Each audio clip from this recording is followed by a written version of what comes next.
ನಿಲ್ಲಬೇಕು, ನಿಂತು ರೆಡಿ ಆಗಬೇಕು. ಅದಕ್ಕೋಸ್ಕರ ನಿಮಗೆ ಟ್ರೈನಿಂಗ್ ಕೊಡ್ತಾಯಿದ್ದೀವಿ. ಈಗ ಅವನ್ನ ಸೆಂಟ್ರಲ್ ಹಾಕಿದ್ದೀವಿ, ಅವನಿಗೆ ಪೂರ್ತಿ ಕುಡ್ತನ ನಿಲ್ಲಿಸ್ಬಿಟ್ಟಿದ್ದೀವಿ. ನಿಲ್ಲಿಸ್ಬಿಟ್ಟು ದೇಹ ಪ್ರಕೃತಿಯಿಂದ ಕೆಲಸ ಮಾಡೋ ಥರ ಮಾಡಿದ್ದೀವಿ. ಈಗ ಅವನು ಬ್ರೇಕ್ಫಾಸ್ಟ್ ಮಾಡ್ತಾಯಿದ್ದಾನೆ, ಅವನು ಮಧ್ಯಾಹ್ನ ಊಟ ಮಾಡ್ತಾಯಿದ್ದಾನೆ, ರಾತ್ರಿ ಕೆಮಿಕಲ್ಸ್ ಇಲ್ಲದೆ ನಿದ್ದೆ ಮಾಡ್ತಾಯಿದ್ದಾನೆ. ಅವನ ಆರೋಗ್ಯ ಚೆನ್ನಾಗಿದೆ. ಆದರೆ ಮಾನಸಿಕ ಸ್ಥಿತಿ ಸರಿಯಾಗಿಲ್ಲ. ಮಾನಸಿಕ ಸ್ಥಿತಿ ಸರಿಯಾಗಿಲ್ಲ. ಅವನು ಅಮೂಲ್ ರೋಗಿ ಆಗಿರೋದರಿಂದ ಅವನು ಅಮೂಲು ಪದಾರ್ಥಗಳನ್ನು ವರ್ಷಾನುಗಟ್ಟಲೆ ಸೇವನೆ ಮಾಡಿರೋದ್ರಿಂದ ಅವನಿಗಿರ್ತಕ್ಕಂಥ ಬ್ರೈನ್ ಸೆಲ್ಸ್ ಎಲ್ಲ ಸತ್ತೋಗಿರುತ್ತೆ. ಒಂದು ಲೆವೆಲ್ಗೆ ಸರ್ಟನ್ ಎಕ್ಸ್ಟೆಂಟ್ ಹೋಗ್ಬಿಟ್ಟಿರುತ್ತೆ. ಈಗ ಆ ಬ್ರೈನೇ ಹೋಗ್ಬಿಟ್ಟ ಮೇಲೆ ಇನ್ನೇನಿದೆ ಅವನಲ್ಲಿ? ಏನೂ ಇಲ್ಲ. ಈಗ ಬ್ರೈನ್ ರೀಪ್ಲೇಸ್ ಆಗಬೇಕು. ಬ್ರೈನ್ ರೀಪ್ಲೇಸ್ ಆಗಬೇಕಾದ್ರೆ ಈ ಪ್ರಪಂಚದಲ್ಲಿ ಯಾವ ಇಂಜೆಕ್ಷನ್ನು ಇಲ್ಲ, ಯಾವ ಮಾತ್ರೆಗಳು ಇಲ್ಲ.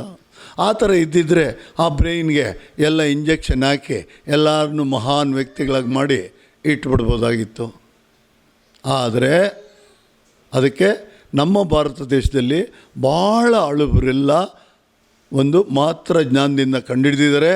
ಅದೇ ಇವತ್ತು ಯೋಗ, ಎಕ್ಸಸೈಸ್, ಮೆಡಿಟೇಷನ್, ವಾಕಿಂಗ್, ಉಸಿರಾಟ ಇದನ್ನೆಲ್ಲ ಕಲಿಸ್ಕೊಟ್ಟಿದ್ದಾರೆ. ಈಗ ನಾವು ಅದನ್ನು ಉಪಯೋಗಿಸ್ಕೊಳ್ತಾ ಇದ್ದೀವಿ. ಉಪಯೋಗಿಸ್ಕೊಂಡು ಅವನ್ನ ರೆಡಿ ಮಾಡ್ತಾಯಿದ್ದೀವಿ. ರೆಡಿ ಮಾಡಿ ಅವನಿಗೆ ಯೋಗ ಎಕ್ಸಸೈಸ್ ಮಾಡಿಸ್ತಾ ಇದ್ದೀವಿ. ನೀವು ಬೇರೆ ಯಾರೋ ಹಾರ್ಟ್ ಪೇಷಂಟ್ಸ್ಗೆ ಅಡ್ಮಿಟ್ ಮಾಡಿದ್ರೆ ಅವರು 1 ತಿಂಗಳಲ್ಲಿ ರೆಡಿ ಮಾಡಿ ಕಳಿಸ್ಬಿಡ್ತಾರೆ. ಆ ಥರ ಮಾಡೋಕ್ಕಿದು ದೇಹದ ಕೆಲಸ ಅಲ್ಲ. ಇದು ದೇಹದ ಕೆಲಸ ಅಲ್ಲ, ಇದು ಬ್ರೈನ್ ಸೆಲ್ಸ್ಗೆ ಸಂಬಂಧಪಟ್ಟಿದ್ದು. ಅದಕ್ಕೋಸ್ಕರ ಬ್ರೈನ್ ಸೆಲ್ಸ್ ಮತ್ತೆ ಅದು ಪೂರ್ತಿ ಆ್ಯಕ್ಟಿವೇಟ್ ಆಗಿ ಅವನು ಕರೆಕ್ಟ್ ಆಗಬೇಕಾದ್ರೆ ಲೈಫ್ ಲಾಂಗ್ ಸೆಂಟ್ರಲ್ಲಿ ಇಟ್ಕೊಳ್ಳೋಕ್ಕಾಗಲ್ಲ. ನಿಮಗೆ ಗಂಡ ಬೇಕು, ನಿಮಗೆ ಮಗ ಬೇಕು, ಲೈಫ್ ಲಾಂಗ್ ಇಲ್ಲಿ ಇಟ್ಕೊಳ್ಳೋಕ್ಕಾಗಲ್ಲ. ಆಮೇಲೆ ನಾವೇನು ಮಾಡ್ತೀವಿ, ಸರ್ಟನ್ ಪೀರಿಯಡ್ ಆದಮೇಲೆ ಅವನಿಗೆ ಒಂದು ಮಟ್ಟಕ್ಕೆ ಬ್ರೈನ್ ರೆಡಿ ಆದಮೇಲೆ ನಿಮಗೆ ಹ್ಯಾಂಡೆಡ್ ಓವರ್ ಮಾಡ್ತೀವಿ. ನೀವಲ್ಲಿ ನಿಂತ್ಕೋಬೇಕು. ನಿಮ್ಮ ಬೆನ್ನಿಂದಗಡೆ ನಾವಿರ್ತೀವಿ ಅಲ್ವಾ? ಆಗ ನೀವು ನಿಮ್ಮ ಮನೆಯಲ್ಲಿ ನಮ್ಮ ಗೈಡೆನ್ಸ್ ತೊಗೊಂಡು ಅವನ್ನ ದಾರಿಗೆ ತರಬೇಕು. ಅದಕ್ಕೋಸ್ಕರ ಶ್ರಮಿಸಲೇಬೇಕು ನಾವು. ಅದಕ್ಕೋಸ್ಕರ ನೀವು ನಮ್ಮ ಜೊತೆ ಕೋಪ್ರೇಟ್ ಮಾಡಲೇಬೇಕು. ಈಗ ಸೆಂಟ್ರೊಳಗಡೆ ನಾವು ಏನು ಮಾಡ್ತೀವಿ ಅವನ್ನ ರೆಡಿ ಮಾಡೋದಕ್ಕೆ ಅನ್ನೋದ್ರ ಬಗ್ಗೆ ಹೇಳ್ತೀನಿ. ಅವನಿಗೆ ಬೆಳಗ್ಗೆ 5 ಗಂಟೆಗೆ ಎದ್ದೇಳಬೇಕು, ಎಕ್ಸಸೈಸ್ ಮಾಡಬೇಕು, ಯೋಗ ಮಾಡಬೇಕು, ಮೆಡಿಟೇಷನ್ ಮಾಡಬೇಕು. ಇದು ಬ್ರೈನ್ ಸೆಲ್ಸ್ಗೆ ಸಂಬಂಧಪಟ್ಟಿದ್ದು. ದೇಹದಲ್ಲಾಗಿರೋ 10 ವರ್ಷದಿಂದ ಹಾಳು ಮಾಡಿರೋ ದೇಹ ರೆಡಿ ಆಗ್ತಕ್ಕಂಥದ್ದು. ಕುಡಿದು ಪ್ರಕೃತಿ ಜಾಗದಲ್ಲಿ ಈ ಕೆಮಿಕಲ್ಸ್ ಹೋಗೋದ್ರಿಂದ ದೇಹಕ್ಕೆ ಎಷ್ಟೆಲ್ಲ ಬಾಧೆಗಳಾಗಿರುತ್ತೆ, ಎಷ್ಟೆಲ್ಲ ನೋವುಗಳಾಗಿರುತ್ತೆ. ಅದು ಕೆಲವೆಲ್ಲ ದೇಹನ ರೆಡಿ ಮಾಡೋದಕ್ಕೆ ಮೆಡಿಟೇಷನ್ಸ್ ಇದೆ, ಮೆಡಿಕೇಷನ್ಸ್ ಇದೆ, ಮಾತ್ರೆಗಳಿದೆ. ದೇಹನ ರೆಡಿ ಮಾಡೋದಕ್ಕೆ ಆ ಮಾತ್ರೆಗಳೆಲ್ಲ ಅವನು ಕೊಟ್ಟು ರೆಡಿ ಮಾಡಬೇಕು.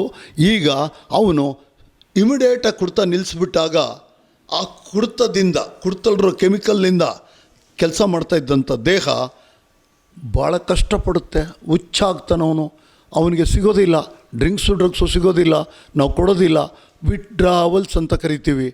ಆಗ ಕೊಡೋದಿಲ್ಲ.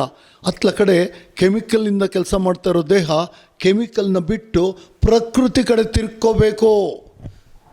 ಆ ಟೈಮಲ್ಲಿ ನಮ್ಮ ಸ್ಟಾಫ್ ಇದ್ದಾರೆ, ಕಣ್ಣಿಟ್ಟು ನೋಡ್ತಾ ಇರ್ತಾರೆ, BP ಚೆಕ್ ಮಾಡ್ತಾ ಇರ್ತಾರೆ, ಸೈಕಾಟ್ರಿಸ್ಟ್ ಒಂದು ಕಡೆ ನೋಡ್ತಾ ಇರ್ತಾರೆ, ಡಾಕ್ಟ್ರ್ ಒಂದು ಕಡೆ ನೋಡ್ತಾ ಇರ್ತಾರೆ, MSW ಕೌನ್ಸ್ಲರ್ಸ್ ಒಂದು ಕಡೆ ಸ್ಟಡಿ ಮಾಡ್ತಾ ಇರ್ತಾರೆ.